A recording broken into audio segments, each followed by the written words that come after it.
Welcome to CyberSecurity Heroes, an IRONSCALES podcast about you, the heroes of cybersecurity. You're about to hear and learn practical and experiential knowledge in our conversations with security leaders and practitioners and other influential InfoSec stars, so we can become more cyber resilient and safer together. CyberSecurity Heroes is brought to you by IRONSCALES, the most powerfully simple email security platform. And I'm your host, Brendan Rudd. And now, let's get into the show.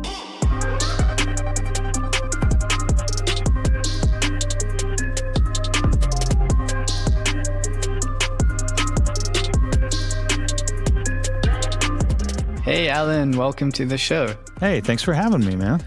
Yeah, awesome. I have to say, I've been a real fan of yours and David Sparks since the launch of the CISO Security Vendor Relationship Series. Right on. It's quite a mouthful. I think it's been changed to the CISO series now, right? Yeah, I think that's what David has changed it to. And yeah, I was a guest on the original show, the CISO Security Vendor Relationship Podcast. I was a guest over there a couple of times. Then I was a fill-in co-host. And then David and I decided we'd launch our own show called Defense in Depth. Did that for 2 years, and then I decided I was going to break out and go completely solo and start my own thing. And so now I'm doing the Cyber Ranch podcast. And I highly recommend it, by the way, for folks who have not heard of it. I also enjoyed that podcast. So maybe before we, get into the show, what was like the impetus behind starting the ranch? Yeah, so I guess, part of it was I really just wanted to own my own RSS feed, right? Like David and I were partners across the board on everything. And, he was great to work with. We're still good friends. He was in town just a little while ago. We went out and had dinner and, we're still good friends. But I just liked the idea of having my own thing that was completely mine, creative control, own the RSS feed, the whole shebang. So I decided to branch out and start my own. And me being who I am, I decided to put a little bit of Texas flavor on it. So there you have it. Yeah, the only thing missing today is your cowboy hat, as we were discussing earlier. It is currently in the back seat of the car. Cool. Well, again, thank you so much. I really appreciate you taking the time to chat with me today. Yeah. How is your week going so far? Good. Busy as always. The startup life, CISO and CTO over at TrustMAPP. I'm definitely busy. There's no way to be in a startup and not wear more than one hat and not be busy. So. And I guess that's a good segue to my next question. Like, what's keeping you up at night as a CISO these days? These days as a CISO, honestly, and you're going to laugh because I said this to a friend who asked me the same question just a little while ago on another show. Right now it's my Mac users, which, I mean, I know for a lot of CISOs, Macs is like the default assumption. It's not that big a deal, but I'm in a largely PC shop. I got a handful of Macs and, the extra hassles and, you can't use all the same tools you use on your PC. You got to go get Jamf and you got to go do some other things. And so I'm messing with Macs a little bit right now. That's probably my single biggest headache. Besides, we're launching a SOC 2 audit here shortly. So I think that's about to become my biggest headache. So it could be worse, in other words. It could definitely be worse. I've been through 1,000,001 worse CISO stories than that, for sure. Well, yeah, maybe we'll get into some of those battle wounds later on if there's time. But would you mind, before we get into the show, would you mind maybe just telling our listeners a little bit about you, your background, and what you're working on these days? Sure. So I've been in technology about 30 years now. I've been in cybersecurity for about 20 years. I've been a CISO 5 times. I've worked in telecommunications. I've worked in education. I've worked in the security industry itself. In fact, I'm right now a CISO at a security company, which is the second time I've done this. I'm also CTO, which is really fun. I'm having a lot of good time with that, shaping and influencing a cybersecurity product to be something that other CISOs want it to be, right? Like, that's fun. That's cool. I have done product security, a great deal of product security, not just enterprise security as well. I actually grew up in IT, transitioned over to an engineering career, and developed the product security program over at Polycom. Is actually where I got started doing that. And then transitioned back to the CISO role there, where I ended up combining all of it, product security and enterprise security under one umbrella. Been a CISO several times since then as well. That's basically me in a nutshell. Got my podcast, which is all about cybersecurity, and so that's basically it. Outside of my family, it's pretty much cybersecurity 24/7. Yeah, comes with the territory, I guess. But thank you for sharing. I really appreciate it. And I have been experimenting with this new icebreaker question. So maybe before we dive in, share one fun fact about yourself, other than the cowboy hat. Right. Fun fact about me, besides my cowboy hat, boot, and belt collection. Let's see here. I'm a Texan. I'm a 6th generation Texan. So I do a lot of the stereotypical Texas stuff. I'm not, as you can tell from the accent, I'm not, profoundly Texan, in terms of the accent and some of the other stuff, but I do still indulge in some of the stereotypes. And, my development team are both based in, Minneapolis. All the folks in the development organization, both of the camps are based in Minneapolis for the most part. And so, early on, when they got to knowing me, and some of the other folks in the company already knew me and were sort of introducing me around to the team, and everyone's like, "Oh my God, he's from Texas," and he likes barbecue and he likes whiskey, and I was like, "Yes, and I like shooting guns too." But I'm not, believe it or not, the Texas stereotype. I really am not. Beyond those elements right there, I'd say that I'm actually a much more worldly citizen. I love global travel. I love traveling all over the world, learning new cultures and eating new foods. And so that's probably me in a nutshell. Is I can come off as a stereotypical Texan, but I definitely go out of my way to not be one.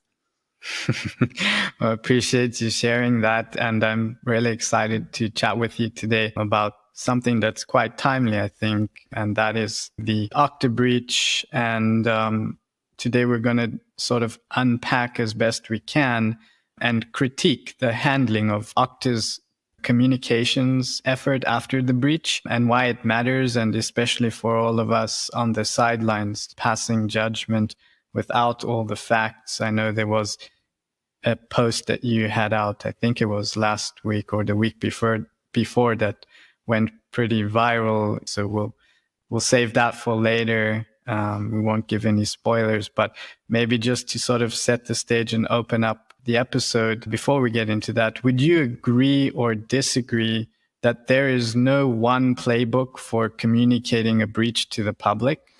Oh, there is absolutely not one playbook. And I wanted to say, before we even dive in and really get into it, right? I guess there's one thing I want to say is, I had a LinkedIn post that I put out there that I think a lot of folks rallied around. I mean, it got like 300 and something thousand views. So I'm assuming it got a lot of rallying, both positive and negative. The fundamental premise of my post was this: we don't know the details. We are not Okta. We are not the people who lived through this at Okta.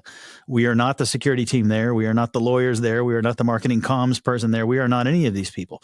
We don't know the full details of what was discovered, when, how it was discovered, what was researched, what was done, et cetera. All we can know is what they shared with us. And I will state for the record, having been through these kinds of breaches myself in the past, what you can share is not always everything you wish you could share. So inherently, no matter what, and this is myself included, any of us that are commenting on this situation are to a certain extent commenting blind. So I'm going to be very hesitant to put forth any strong opinions one way or the other, in the sense of this is where I think it is and where it should be. My fundamental message is really more, we have to be cautious in criticizing and condemning. We have to be cautious in just blindly rallying support as well, because fundamentally the rest of us don't know and won't know. And the single biggest challenge you have in managing a breach, besides managing the breach itself, is figuring out what to say and how to say it and when to say it and to whom. So that's my precursor for this whole conversation, if you will. I wanted to make sure that perspective was on the table before we dig in any deeper. Definitely. And I think to be fair to like the public, most people are commenting, I think, based off what they saw in the press. Mm-hmm. So that's all we have to go on, right? Yeah, absolutely. And I think that, if you follow the history of the entire event and the time periods involved and what was said and what was released, et cetera, I think that some things were said or not said or released or not released in a manner that a lot of people got upset with in the early stages, for sure. And I think that there's some valid complaints there for certain, in terms of like what was delivered and how. Okay, all right. In the early days, some valid complaints. But I think it concluded with what I found to be an extraordinarily transparent communication.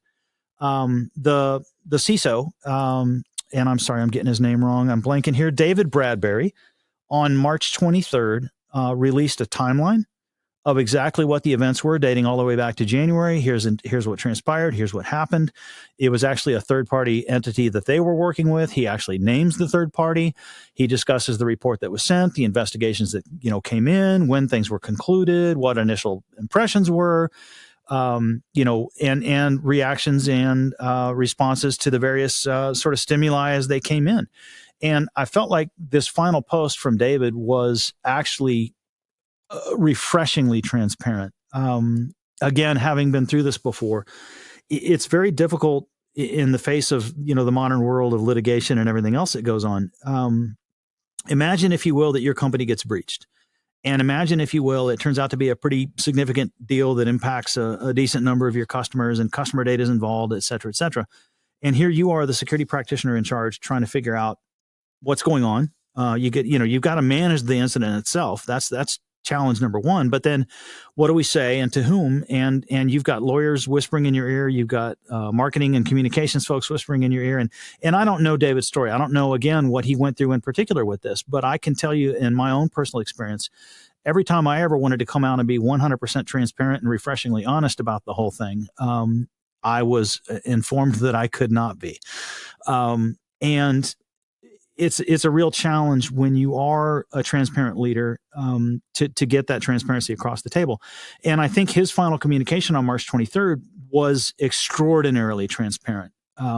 Entities were named, timelines were given. Here's the facts as we knew them at the time. Here's the stimuli we saw, how we responded. Then we discovered this. Then we responded with that.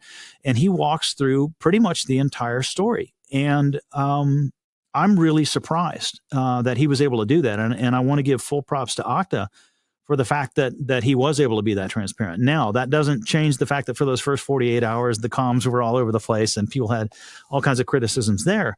But that final communication, I found to be extraordinarily transparent compared to many of these types of things that I've seen. And so I think that was a huge victory for Okta at the end there. And I don't think that should be overlooked. If I can press you for a second on this, because the way I saw this, and I think others did too, would they have come out with this if Lapsus did not leak those print screenshots? That's one we're never going to know, right? But I'll say this. You've got to assume, and all of us are cyber professionals, and all of us are, in theory here, we're all together in this fighting the good fight against bad guys like Lapsus. All of us are under attack. All of us are responding to these attacks. All of us are doing everything we can to manage these situations as they come in, be they attempts, be they successful, be they whatever they be. We're all busy dealing with that. And, as Okta being a company that provides technology services, many would argue even cybersecurity services, it all depends on where you think identity and access management resides, right? But I would argue valid and vital to cybersecurity anyway. We can say that a technology company whose services are vital to the cybersecurity community. You've got to consider those company interests and what kind of company you're talking to and dealing with. And, all of those factors combine. And I would argue that at least as far as security practitioners are concerned, we should give each other the benefit of the doubt. I know that you are fighting the same bad guys that I'm fighting. Right. And I know that we're both in this together and we're going through this and suffering from the same challenges and overcoming the same hurdles and hopefully achieving the same victories here and there. I'm going to give my brothers and sisters in cybersecurity the benefit of the doubt that they're trying to do the right thing and that they're in this fight the same way I am. And that just like I would want to do the right thing, they want to do the right thing. So the next layer is the company itself, right? There's company interests versus the interests of the cybersecurity community. And I think a lot of folks decided based on Okta's initial communications that they wanted to judge Okta and say, you guys were looking out for your own corporate interests over the interests of the community and, et cetera, et cetera. And I think if you unpack the series of communications there, I don't know that I could so readily leverage that accusation. I don't. And again, I want to fall back on my whole point of all of this is we don't know, right?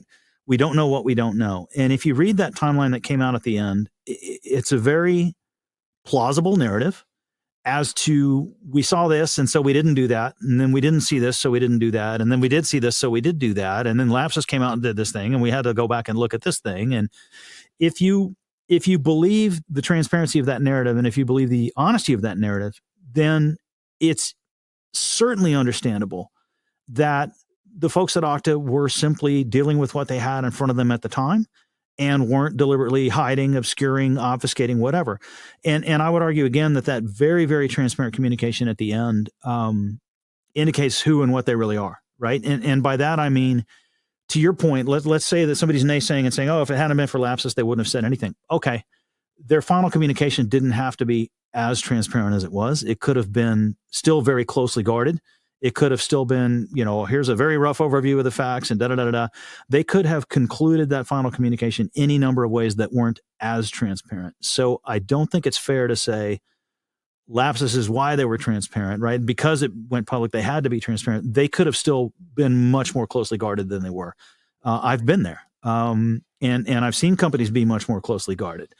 So I don't know that that's a fair accusation. And again, we don't know. I mean, for all we know, it could be, right? But that's kind of my whole point is we don't know. So what we have to do is take at face value. Is Okta a company I've done business with? Yes. Am I doing business with them at the moment? No, I'm not. Will I do business with them again in the future? Probably. I don't have a stake in their company. I'm not an investor. I don't own any stocks. I don't have any direct personal relationships with anybody over there. I've been a satisfied Okta customer in the past. And when I say that, I mean satisfied with support, satisfied that they delivered what they said they were going to deliver. I mean, all the usual reasons you're satisfied with a company. And part of what makes me dissatisfied with a company is when, I'm sold a bill of goods. I'm told it'll do X, and then I deploy the solution and it doesn't do X. Or I'm told I'll get this kind of support, and then when I pick up the phone, I don't have this kind of support. So never have I been let down by Okta, the company. And so, again, I'm inclined to believe, based on the transparency of the communication and based on those experiences, I'm inclined to say both at the cybersecurity practitioner level, the CISO level, and at the company level, I don't have any reason to think there was anything crooked or covering up going on here. I don't personally. And I'm sure there's others that do. And I'm not going to fault anybody for feeling that way about those communications. The only thing I can say is I would very much caution folks that, the single biggest challenge in the comms with the breach, you're up against two vital needs that are in complete contradiction with each other. One is speed and one is accuracy. Let me give you some other possibilities to the ones that Okta did, right? So let's say that, and I'm trying to think of some examples I've been through in the past. Heartbleed. There's a good one. Way back. I'm going way back in time here, but Heartbleed hits. It's a public, known to everybody, over the top, boom, instantly the whole world knows there's a problem, and it's called Heartbleed, and it's in this library and this code, and da-da-da-da-da. And so every company in the world who deals with that code or that library knows they have a vulnerability. Overnight, boom, instantly, you've got a vulnerability. You know it, right? So there's a certain amount of transparency that has to take place. And there's a certain amount of angry customers already hammering at the door wanting to know, am I safe? Am I safe? Am I safe? So one would think it's as simple as saying, oh, okay, yeah, I'm using that library, therefore I'm vulnerable. Yes, I've got Heartbleed. Yes, it's vulnerable. And here's my plans to fix it and address it, and I should have it fixed up by blah, blah, blah time.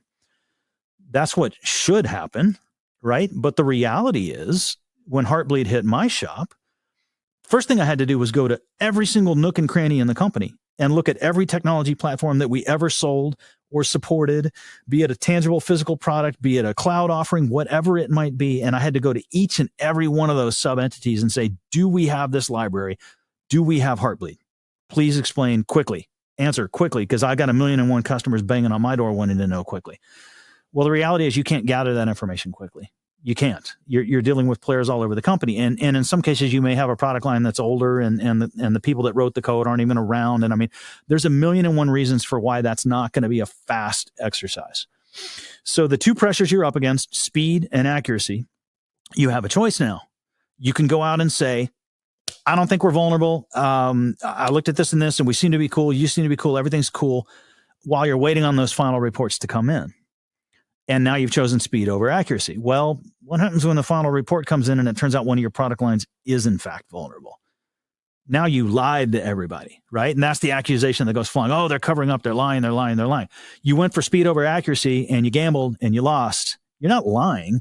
You're telling the best you know at the time. I don't think we have an issue. I don't think you guys are affected. I think you're okay. And then finally a week later, you get the answer back on this one old product line and like, I was wrong. Sorry. Some portion of our customers are in fact affected. Da, da, da, da, da. If you don't go for speed and you go for accuracy instead, okay, so you wait the week and a half it takes to get all the answers back from every nook and cranny of your company. And now you have 10,000 really, really angry customers because you've refused to answer their question and haven't given them anything.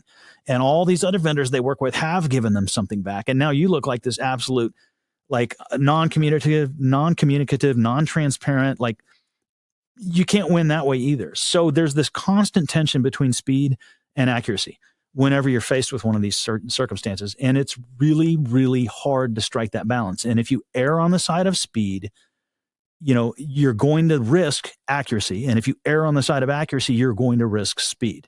And there's no quick way around it. There's no way to be both speedy and accurate, because in every one of these circumstances and situations, there's hard work to be done to really delve into the details and figure out where you really, really stand.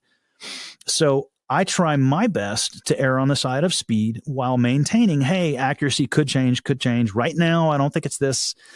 Doesn't look like anyone's affected. Oh, nope, my bad. Some portion are affected. Oh, okay, it's this portion that are affected. Your story is going to change. It's going to. So the best I always try to do is to try to explain, while I'm being speedy, best accuracy we have right now, subject to change, right?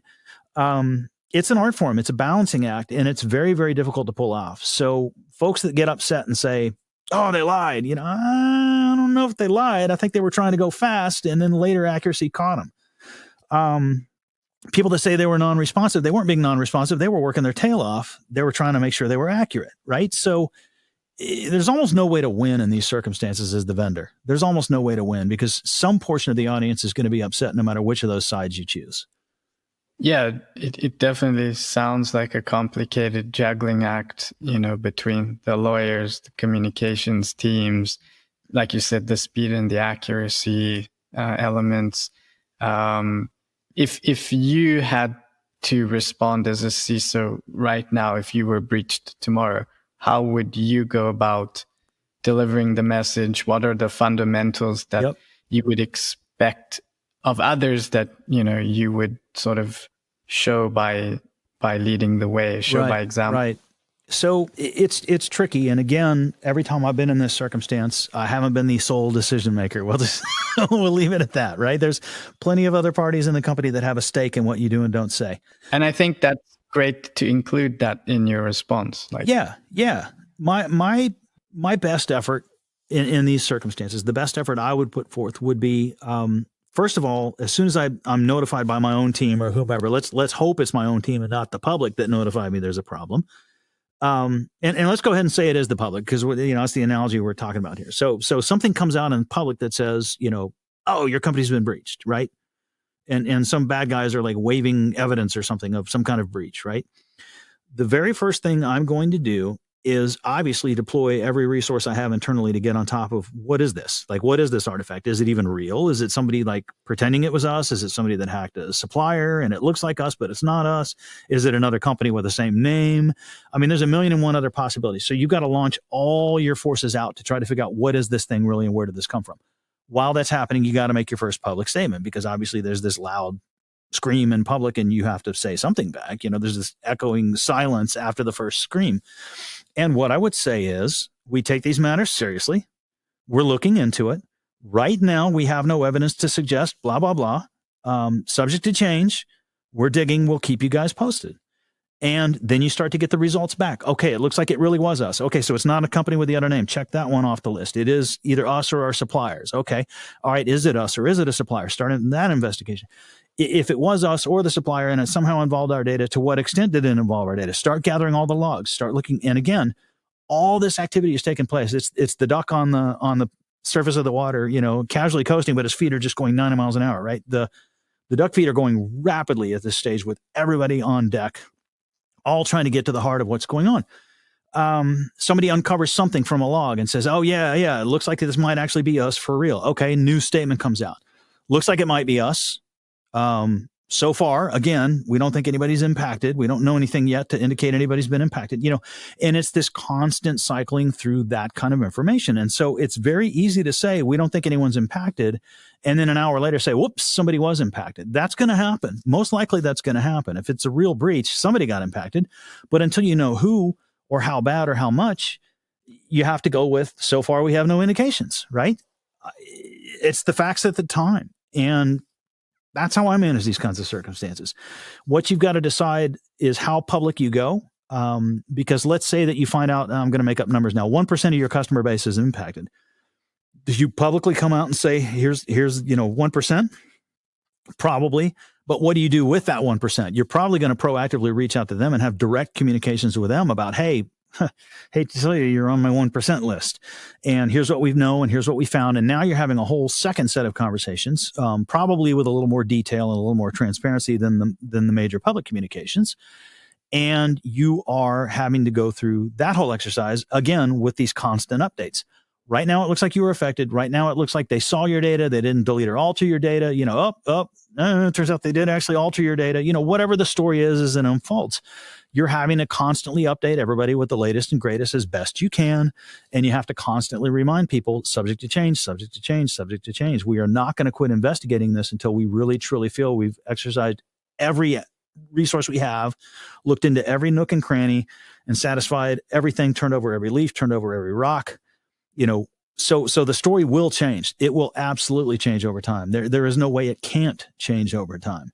That brings me to my next question. Like, based on what has been said, to your knowledge, what would you expect from Okta in the coming weeks and months to instill confidence back in their customers and the greater public in general?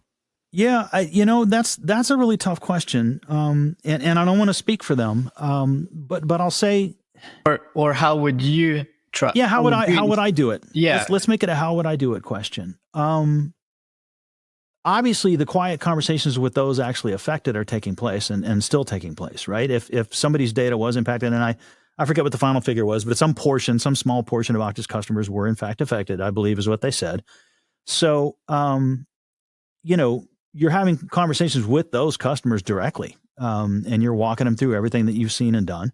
I think they were very transparent about the fact that it was third party and what exactly transpired with the third party and why they thought it was not that big a deal at first. And then later it turns out it was a bigger deal. They relied on the third party to do a good portion of their own analysis. And then they got back the analysis and it's like, oh, this is worse than we thought. So if it were me, I would be revisiting my management of my third-party entities. I would be insisting on better efforts and capabilities and transparency from them. I would be going to my affected customers and letting them know, here's exactly what I'm doing going forward. I mean, at the end of the day, no CISO has ever done the job without screwing up something, right? I mean, we all screw up somewhere, somehow, sometimes. And what do we hold our own employees accountable to, right? When I have folks on my team, what's one of the things I tell everybody? You're allowed to screw up. Screwing up happens. We're all human. You're going to screw up. It's whether or not you take ownership of your screw up. It's whether or not you analyze the screw up, come up with an action plan, and share that action plan proactively. So ideally, me as the CISO, by the time I hear somebody on my team screwed up, they're bringing me that whole package. Here's what I did wrong. Totally my fault. Here's what I'm going to do so it never happens again. Oh, great. Okay, cool. Thank you. You're on top of it. That's all I need to know. It's the same thing company to company. Here's what we did.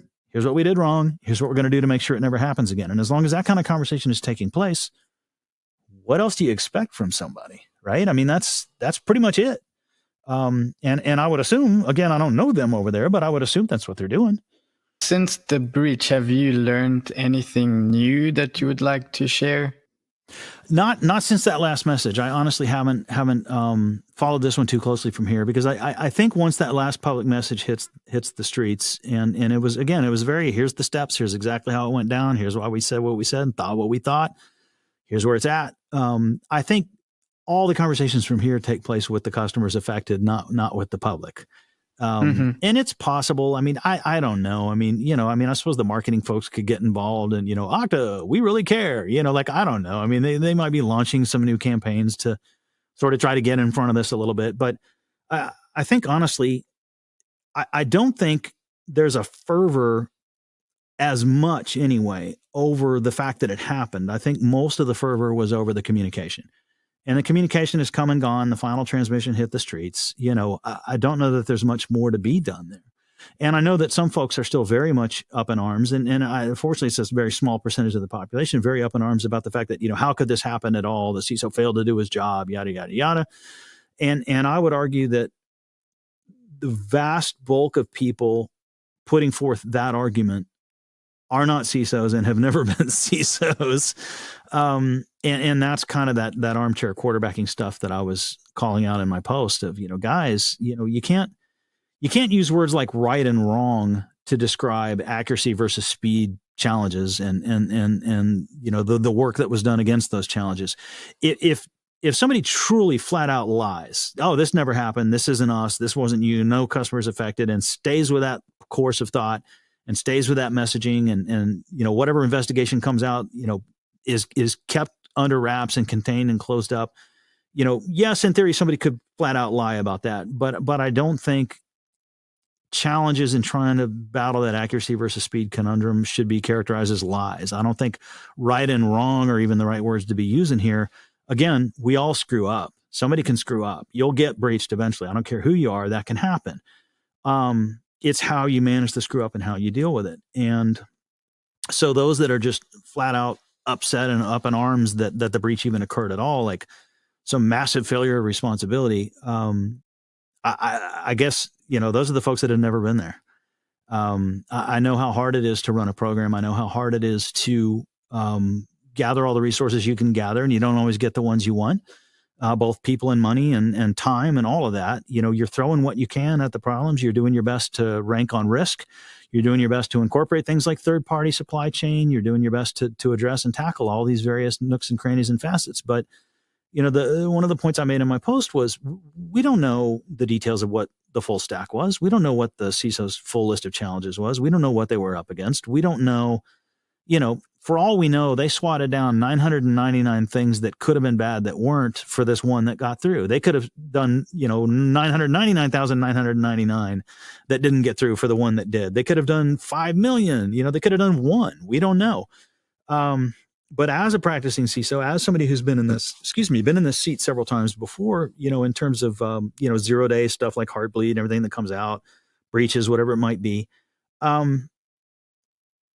you're up against a massive pile of stuff, and you're tackling the ones that are obvious. You're tackling the ones that are the highest risk. You're tackling the ones that involve the most sensitive assets, and anybody treats their customers' data as one of the most sensitive assets.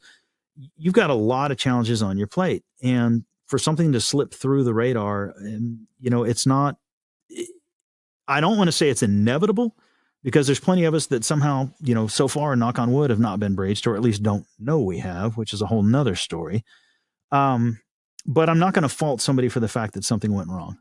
I'm not. Yeah. And it's interesting that you mentioned the unsung sort of heroes or work that goes on behind the scenes. You don't know how many incidents have been thwarted, and actually, like, that was somewhat the kind of impetus for the naming of this show, CyberSecurity Heroes, right, was to shine a light on the folks in the trenches, because you're only really acknowledged when, shit hits the fan, as they say, excuse my French. But all the great work that's done behind the scenes is not acknowledged. And your point just kind of echoed like why I wanted to call this show CyberSecurity Heroes. Yeah, it's, and our brothers and sisters in IT go through the same thing, right? It's like, how often have you knocked on the CIO's door and said, hey, the servers have been up 374 days. Thank you. That's awesome. No one's ever said that to a CIO, but the second that server goes down, boy, there's knocks on the door, right? It's that same sort of phenomenon. We don't know the challenges. We don't know what they're up against. We don't know the 100 or the 1,000 or the 10,000 victories for the one failure, for the one, the one time it didn't work. So I'm never quick to judge anybody on these kinds of events. I'm just not. I think we've set the stage nicely to start unpacking and responding to some of the posts that I went through. Yep. So maybe we'll start with Lane Dixon, cyber operations and full spectrum cyber practice lead for Leidos, Australia. Mm-hmm. And by the way, I didn't hide anyone's identity because it's social. It's all on LinkedIn. To my original post, right? And we're not here to attack anyone. We just want to have an honest, open discussion. So that was why I didn't hide anyone's identities. Okay. So Lane says, sorry, but if you say no customers were impacted, then the next day changed to 20% of customers were impacted, then you're 100% not doing the right thing. So to your knowledge, how best can you speak on Okta's behalf regarding these statements? And I know maybe we're going to repeat ourselves here and there a few times, but let's see if there's anything fresh you want to add to this one. So I'll just challenge that one with a rhetorical question, right? What are you going to do if today you think there's no problem and tomorrow you find out there is one? You're just working on something in your home. You got whatever, the toilet tank is leaking in my daughter's bathroom right now. And I'm going to tell my wife, I don't think we need to replace the toilet. I'm sure it's just the hose, right? What if I replace the hose and it's still leaking? Oh God, now I have to really go digging. Oh, look, there's a crack in the ceramic. Oh no, we have to replace the toilet. I'm confident right now that it's just the hose. I'm going to go buy whatever those cost, $4 or $5 part, swap that out. Life should be good. I suppose it is possible there's a crack in the tank. I'm certainly hoping not. And I have no evidence to indicate there is now. So I'm stating with a good amount of confidence it's just the hose. I could be wrong. I may have to change my story tomorrow. So, what's the wrong there, right? Fair enough. And then Adrian Sanabria, he said, anyone could suffer a breach. It's how a company handles the fallout and treats their customers that they should be judged on. There are no great excuses for a large, mature organization to lack a solid crisis communication or PR plan for such a common and likely event. The discussion on how they got breached is almost pointless given the low likelihood we'll ever have enough details to do our own armchair analysis. Agree, disagree? Yeah, so Adrian's a friend of mine. I should state that for the record, first of all. Adrian's a friend. Boy, awesome guy. Yeah, he's a real good guy. And he's got a very valid point. There should be a plan in place. There should be a nice execution, one step at a time kind of thing. Where do those plans come from? Those plans evolve over time. What kind of other incidents might trigger that? You've got actual breaches, as I've mentioned, but then you also have all these, public 0 days that happen too, like your Heartbleed, like your SolarWinds, like your Log4j. So I would imagine, having gone through Log4j, because everyone went through Log4j, right? I would imagine Okta probably went through that one, and Okta probably learned some things and probably had a much more refined process in place by the time this one hit, right? You grow and learn. You don't just do Log4j in a vacuum and then walk away and not have a learning. So I'm going to argue they probably did have some kind of plan in place, and probably a plan that was even informed by a live fire exercise of Log4j or whatever else. I don't know if they were SolarWinds customers or whatever, but I can guarantee you one of these big public 0 days they were up against at some point, right? So let's assume there was, in fact, a plan in place. But then let's go back to those details of when you find the facts and how you find the facts and how much time you allocate to let facts happen before you do a communication. Those kinds of details, you can maybe have some high-level broad strokes in your plan to address, but that doesn't mean that you're going to be able to do it right when the particular incident hits, because it's all in the details of how hard is it to unearth the truth and how many logs do we have to go through, and is there a third party involved, and do we have to go through their logs, and how do we legally insist on and get their logs, and da-da-da-da-da-da. So I could argue that you could have a plan and still come off looking like you didn't have a plan. So I don't know if it's good of us to assume they had a plan. I'm going to assume they had something in place. I mean, Log4j, SolarWinds, and everything else that came through, they had something, I'm sure. Was it sufficient to this task? It sounds like for those first 48 hours, no.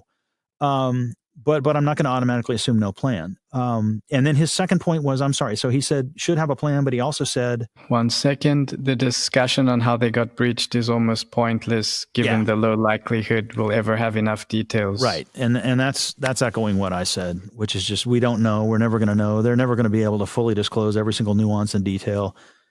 They may have 14 of the 15 logs they want. They may have all 15 logs they want. They may have only needed 2 logs. We don't know. And I don't expect any company to share that level of detail with me. Even if I'm a loyal customer, I'm not expecting that level of detail from anybody. So I think Adrian's right on that second point for sure. And I'm gonna argue with Adrian that there might well have been a plan in place and we just didn't see it or feel it. And then I did pick out some CISOs to your point, right, so that we could have a fair pickings of responses. Right. So the next comment was by Rich Mason, CSO and CISO. Another friend. So he said slightly contrarian point of view here. On the one hand, I fully agree with supporting our cyber brothers and sisters in a time of crisis. They have my deepest sympathy and respect. On the other hand, I recognize that incident response is much bigger than just a cyber team. It requires good engagement from a half a dozen other functions and a shared culture of transparency and trust. Yep. This is where things have slipped for Okta. Unless non-security execs see a material dip in stock price, market cap as a result of these events, they can continue to look at security as somebody else's problem. It doesn't hurt their personal metrics. When public sentiment, including ours, drives stock price, we are actually sending a clear message and call to action to all non-security execs worldwide. Be ready, be engaged, be transparent and trustworthy. So what are your sentiments towards this shared culture of transparency being the common denominator? Yeah, it's a great message. It's a great message. I can't share where or when or all throughout my various career in the multiple CISO roles I've had and the other leadership roles in security where I wasn't even CISO yet, in terms of these 0 days and breaches and whatever else may have come along. Somewhere in all of my past, I can say that I was up against a situation where I, as the CISO, wanted to be more transparent, was pushing very hard for more transparency, and was flat out muzzled by the lawyers. Flat out told, no, you can't say that. Oh my God, no, you can't say that. Oh, no way you could say that. Never say that. And it was incredibly frustrating for me trying to do that transparency, trying to give my clients everything I felt they deserved to know in terms of, and we're talking long past the speed and accuracy conundrum when we truly fully have a handle on it. That last communication Okta sent out was what I wanted to send out as my last communication. And I was told flat out, no, you can't. And that's a real problem. That's a real problem. And I think Rich is absolutely right. The rest of the business isn't going to feel the compulsion to support the cyber community the way I feel it. If they aren't incentivized, because it's not just CISO convincing them alone that's going to be enough. That's not the case. It's not the case at all. There needs to be that transparency. It needs to be everybody in the company recognizes, hey, this is a huge deal. This is a public deal. This is a major implication for us as a business, and we've got one chance to do it right. Right. On my podcast, I had a guy named Brian Hurd on my show who's a veteran incident response guy that actually has a third-party company that comes in and does IR for other entities. And, we were talking about when do you communicate what and to whom when you have an incident. And he said, look, you only get one chance to get this one right, to truly be transparent, to truly show what happened, admit your faults, show what you did do to your positives, show what you did in fact do and all the things you had in play, and to just come to your customers and say, look, we did this, and this, and this. We didn't do this one thing. They managed to come through this one thing, and whatever it might be. To have that full transparency and to have that conversation with your clients, yes, you're taking a risk that you're going to get sued, and oh, look, they admitted it. Was kind of the response the lawyers are thinking of is, you tell the truth, the lawyers are seeing that as evidence to be used against you. But the good faith nature of that conversation, here's exactly what happened. We got this response on this. We saw this stimulus. We read this log. This event in the press, and we did this, and we did that, and we did the other. And again, I'm going back to Okta's last communication. I think they did all these right things.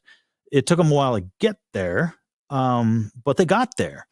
And some companies don't let you ever get there, and I've been there. And so I'm going to agree with Rich completely that the transparency is a must. And I'm going to state for the record that the lack of transparency, in my experience anyway, certainly wasn't coming from the CISO or anybody in the security organization. It was coming from other players. And that those other players had no incentive in their mind to be transparent and to address this in the way Rich is talking about. And yes, stock price is going down. Boy, there's some incentive for the rest of the company. The sad part is we've seen time and time again, you look at, Home Depot, Target, Equifax, et cetera. Stocks go down for a while because of a breach like this, but pretty soon they shoot right back up as if this never happened. And so, yes, there's a temporary hit that happens because of a breach, but we've seen no lasting impacts on stocks from breaches happening. And so as much as Rich is right, I don't know that we're ever going to get there. I don't know that the stock price fluctuations based on a breach are going to be sufficient to motivate the rest of the company who needs to be, to Rich's point, locked arm in arm with the CISO and jointly bringing that transparent message out. So I don't know, I don't know what Okta went through to get that transparent at the end, but kudos to them for pulling that one off. And I don't know, I don't know if the CISO was arguing with lawyers or if the lawyers were with them all along. I don't know. We don't know to what extent the whole company was involved in that one. But that last message indicates that the whole company did bless, because I can guarantee you can't, as the CISO, produce a message with that much detail and transparency without others blessing it. So they got there in the end. Maybe they weren't there in the beginning. Maybe they were. We'll never know. But I've certainly been there where I didn't have the backing of the business. And I'm telling you, that is a frustrating place to be. Yeah, it somewhat draws some parallel, to politics, where your ratings go down, but then if you can invoke confidence, your ratings go up again. Yep. So we have another CISO, Steve Williams, at NTT Data. Another friend of yours. I picked all the right ones. Steve Williams, CISO at NTT Data Services. So he says, I'm going to generally agree with the spirit of your post, but disagree with some of your opinions. We all know that the early moments of a fight are particularly difficult.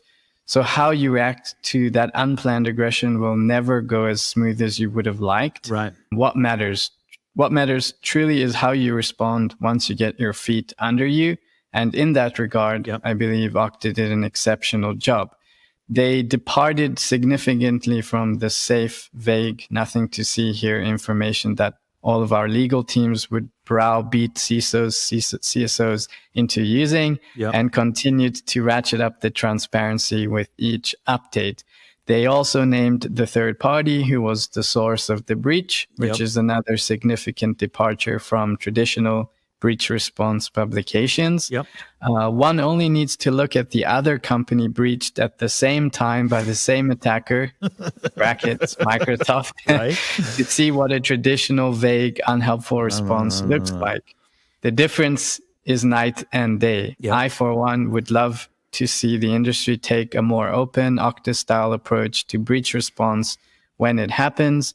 In fact, I hope the cyber shaming that everyone is so fast to do when it's someone else comes to an end. We need more communication, not more lawyers.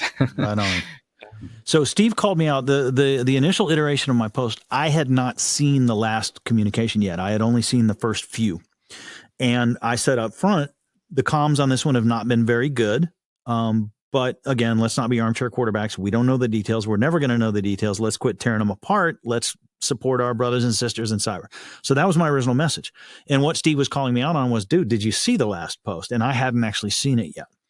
And so having read that last post, I'm in full agreement with Steve. He's absolutely right. Clearly the lawyers were not shackling or muzzling, I should say. We're not muzzling the CISO on that last post. They weren't. It was way too transparent, way too clear, way too not hamstrung by the lawyers. It was night and day for Microsoft. Absolutely, it was night and day. And I've worked for companies where that traditional approach won the day.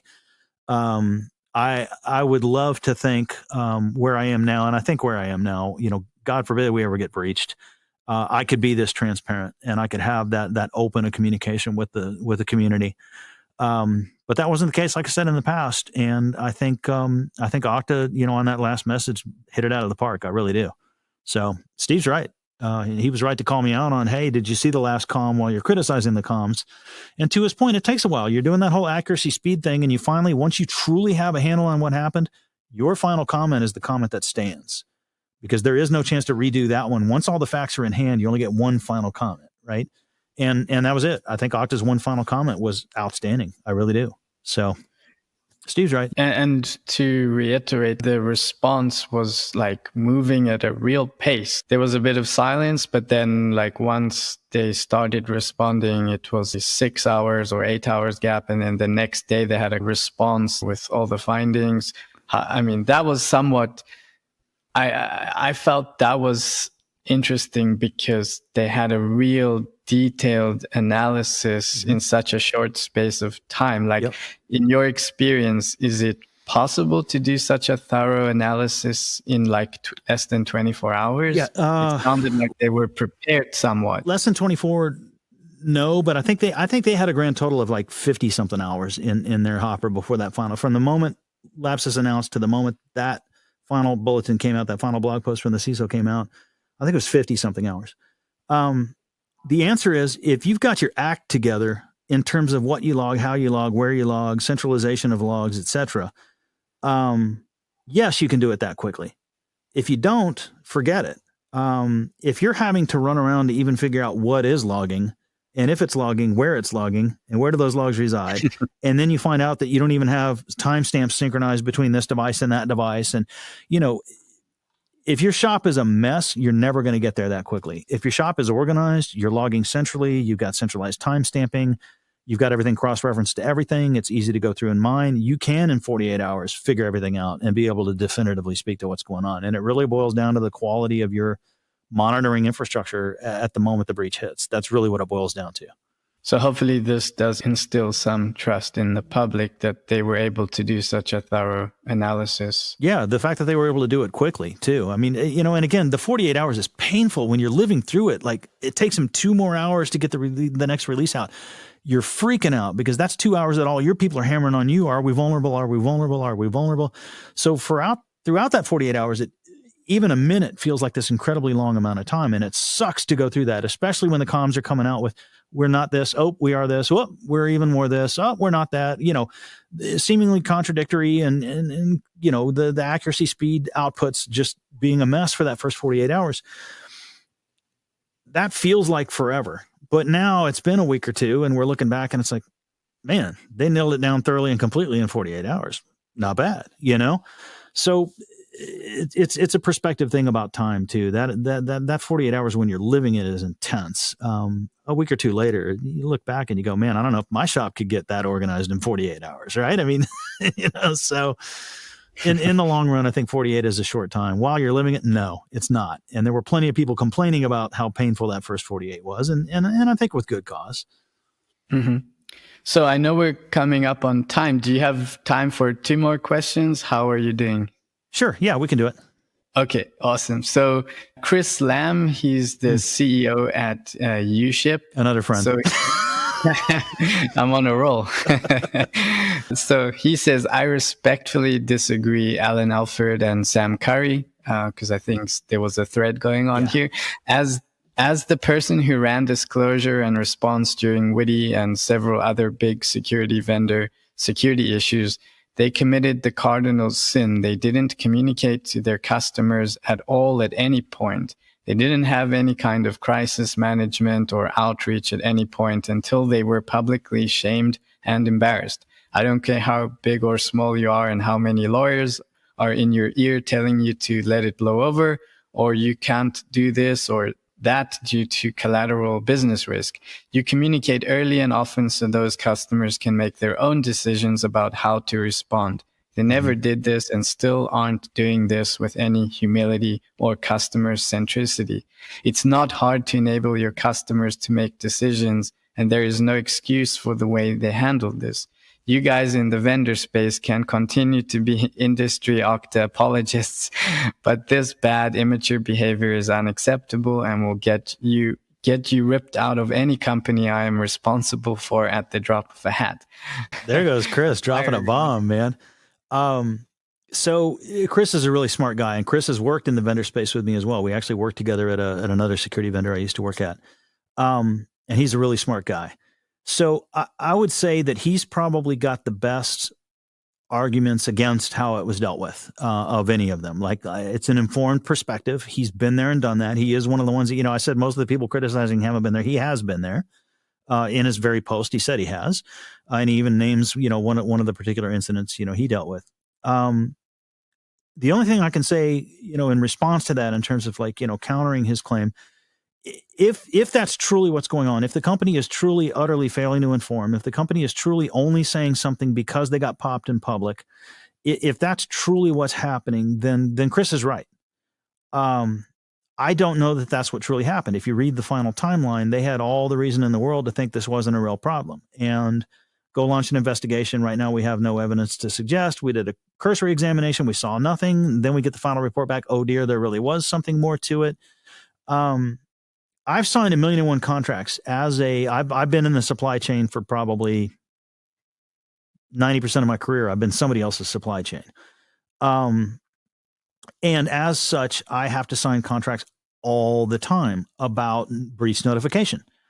And the general language that the industry has agreed to is, and the phrase varies a little bit here and there, but essentially, it's not notify as soon as there is a suspected breach. It's notify as soon as there is any decent amount of evidence to indicate there really was a breach, right? And there's a huge distinction between those two things. If I had to notify you every time there was a suspected breach, well, what is a suspected breach? That's something that causes you to go investigate to see how bad it really was, right? Something happened, let's go investigate. That means almost every time my SIM throws an alert, I'm launching an investigation to see if there was a breach, which means I'm notifying my customers every time my SIM throws an alert. That makes no sense at all. That's insane. So you have to have more concrete belief that there might have actually been something before you notify. And I would argue that based on the timeline I read at the end, they didn't have good cause to think it was the real deal until they got back the report. And then it was like, oh crap, like now we're talking. And we also don't know what they said to those key customers either. To assume they said nothing to the customer, we don't know. For all I know, certain key customers were in conversations long before the lapses thing occurred. But that's between them and their customers, and we'll never know that answer either. So I think Chris is right in spirit. I absolutely think he's right in spirit. There's a definite amount of transparency required. There's a definite amount of don't cover up, don't be dictated and dominated by the lawyers. But I don't know that in this particular situation, that's actually what transpired. We don't know. Makes sense. And then the last question here, Isaac Painter, security strategy and leadership at Omni. Hope I'm pronouncing that right. If your neighbor got robbed, you wouldn't go around telling all the other neighbors what ridiculous security they have. Let's all be good neighbors. Anyone can be a target, and every company has their threat vectors that can be exploited. And that's essentially what I was saying is this could have been any of us. We don't know, the bad guys got in through a 1 foot by 2 foot bathroom window on the second floor, right? That nobody thought to put an alarm sensor on because A, it's on the second floor, and B, it's a teeny tiny window. Who could squeeze through it? Well, it turns out there was a really skinny burglar that could squeeze through it, who had an extra long ladder, and for some inexplicable reason, then the neighbors didn't notice this guy with a ladder climbing your house, right? I mean, but they had alarm sensors on all the other doors and windows. The entire first floor was covered, et cetera, et cetera. All the big windows were covered upstairs, even maybe. It's that kind of story. We don't know what was deployed. We don't know what was in place. We don't know what wasn't in place. We're never going to know. I can guarantee you that whether, ignoring the ethics and the integrity and all these other issues that have been brought up and the communication and all of it, just ignore all of that. As people who do this for a living, you have to imagine that the team, you get popped, you respond, you deal with the incident, but then when it's over, you immediately look at how and why you got popped and you do something about that one too. So now you do have an alarm sensor on your 2 foot by 1 foot window on the second floor. Companies are going to respond to ensure the same kind of thing doesn't happen to them again, regardless of any of these other conversations we're having, right? I mean, that's just a natural response. The bad thing happened. I'm going to make sure this particular bad thing doesn't happen to me again. I'm going to take extra steps to ensure. So it's not just, could have been me, could have been you, but also won't be them on that one in the future, right? Lightning never strikes the exact same place twice. The bad guys generally don't get in the exact same way twice either, unless it's just gross incompetence. And I picked up no indications of gross incompetence. So I'm going to assume that they've already plugged this hole too, right?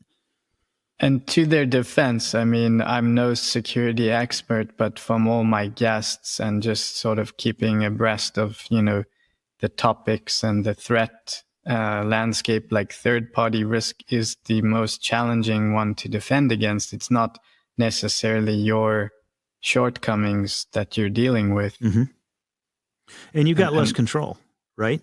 Right. You got contractual things you can put in place to say, you better not be the cause of my breach or you'll be in trouble. And, maybe there's money and fines on the table, whatever it might be. But you don't have the ability to pick up the phone and demand all 17 logs from all 17 systems when it's the supplier's computers and not your own. You just can't manage a supplier situation the same way you can manage your own. You can't. You can't enforce it. You can't insist on the same level of transparency. You can't, all the things, all the fights you're having within your own shop, to be right and to do right. You can't do all those same fights when it's a supply chain. So you have to have, as much as you can, contractual stuff in there, but you've also got to work on containment strategies on your own end to receive every pipe. And that's an awful lot of work. I had one company I was working for where they were insisting on this, and this was coming from the enterprise risk team, not the cyber risk team. Enterprise risk team was trying to tackle supply chain cyber risk. I'm not sure why they got down that rabbit hole, but they did. And I was, of course, the cyber risk member of that board. So, this was kind of dumped in my lap. But what they were essentially trying to do was insist on this whole new set of contractual controls and rights to audit and all kinds of crazy stuff for our entire supply chain. And they kept saying for all third-party suppliers, for all thirds, this language kept appearing everywhere. And I had to sit down with them at one point and ask them, like, okay, so the people we buy the paper cups from for the break room, they're a third-party supplier. How far do we care to go down their rabbit hole, right? The people that actually house our whatever data in a SaaS cloud solution, like, oh, okay, those are the ones you're thinking of when you're thinking of this. But what about these other 17 people that are at least touching our data in some way or another, these other 17 entities? And basically what I walked them through was the scope and magnitude of what you're suggesting is about 1,000 times bigger than you think it is. And you've got to draw lines somewhere. And something as obvious as the paper cup vendor, oh yeah, we don't care about them, let's draw that line. Well, they still receive billing info. They still have personal information. They still have PII. They still have, and so as you drill into this whole third-party supply chain problem, the sheer amount of work that it could be is significantly greater than the amount of work you're putting in to secure yourself. If you're a big enough entity with enough suppliers, there's actually much more work represented by the supply chain than there is in your own shop in-house.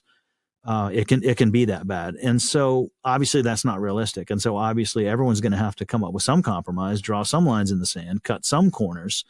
To a certain extent, you begin to rely on the contractual elements of the relationship. And even if you got right to audit, are you actually sending somebody to audit every third-party supplier for all 117 suppliers you have for your small shop, or all 1,170 for your bigger shop? Odds are you're not. You don't have the resources to run every one of those audits. So yes, it's a challenge. Yes, it's daunting. Yes, it's huge. Yes, we all face it. And no, I don't think anybody's tackling it as well as they should be. Yeah, and it reminds me of an episode I think you and Chris Roberts were on talking about asset management. Yep. Like, I maybe it's not apples to apples, but nobody's doing it all. Sorry? Nobody's doing it all and nobody's doing it right. Yeah. I think the quote that stood out for me was you guys were saying, like, if you can't see it, you cannot secure it. And I think that applies somewhat to this third-party problem. Exactly. Yep. And it's the same story. Are you ever really going to be able to see it all? No, you're not. You will always have servers you don't know about that somebody stood up somewhere that are outside of your visible realm of control. You can have all the controls in place for all the servers you do see, but there will always be servers you don't see. And there will always be third-party vendors and supply chain that you can't see all of their story either. Always. So yeah, there's a certain amount of blindness to the whole equation as well. Awesome. Well, this has been an awesome conversation. I really appreciate you and your time. Before we wrap up here, is there anything else you would like to add? That's really it. I just want to reemphasize. I mean, part of me didn't even want to be here to have the conversation, because if my message is let's not all be armchair quarterbacks, here I am being an armchair quarterback to a certain extent. But I'm really trying to make sure that my message is pretty consistent, which is I'm going to assume the best in people and in companies, and that their intentions are actually good. And yes, companies are, self-interested capitalist entities and blah, blah, blah, blah, blah. I get all that. But I've worked for plenty of companies too, and companies are comprised of people, and people generally want to do the right thing. I'm going to believe that folks are trying hard, working hard, trying to do the right thing. I'm going to believe that the miscommunications in the early stages weren't conscious. They weren't intentional. I'm going to believe that any lack of communication was due to not having enough concern or cause to need to communicate. And I'm going to assume that they learned their lesson, that they got very transparent at the end, which they did. I don't even have to assume that part. And I'm going to assume they've learned from this, and they'll probably do better next time. To Adrian's point, everybody's got to have a plan, right? And I'm sure their plan is better now for this exercise having taken place. So all in all, I'm not an apologist. Again, I got no stake in Okta whatsoever. I just know that if this were to happen to me, I sure wouldn't appreciate the way pretty much half the people in the industry decided to just try to tear Okta apart. I don't think it was useful. I don't think it was productive. And I don't think it was fair. Yeah, I hope that on some level that this episode will change some people's minds on how they respond. And thank you to all our commentators. We appreciate you. It was a great conversation on LinkedIn, and I appreciated the contrasting views. I really did, and I still do. I'm a big believer on LinkedIn and trying to start a dialogue. And you can't have a dialogue if everybody's in agreement, right? Sure. You've got to have dissenting opinions to have a dialogue, to have a back and forth. And so I'm very grateful that people weren't afraid to share those opinions. Obviously mine differ in a lot of cases, but that doesn't mean that I don't want those voices heard. I'm always super happy when people disagree with me on LinkedIn. Yeah, I agree 100%. And if people want to strike up more conversations with you in the future, where's the best place to hit me up on LinkedIn? Best place to reach me. Awesome. So we'll put those in the show notes. And I also highly recommend Allan's podcast, The Ranch. The Cyber Ranch. Cyber Ranch. Awesome. Well, I thank you, sir, and I appreciate the endorsement. And thanks for having me on your show. Yeah, likewise. It's an honor to have you on, and thank you for spending time with me. All right. Thanks so much. All right. Thank you, everyone. We'll see you next time on CyberSecurity Heroes. Bye-bye. That's a wrap for this episode of CyberSecurity Heroes. Practical and experiential knowledge on a day in the life of security heroes. Catch our next episode by subscribing or following through your favorite podcast platform. If you're listening on Apple Podcast, please leave a rating for the show. They really help a lot. Thank you so much for listening. Until next time.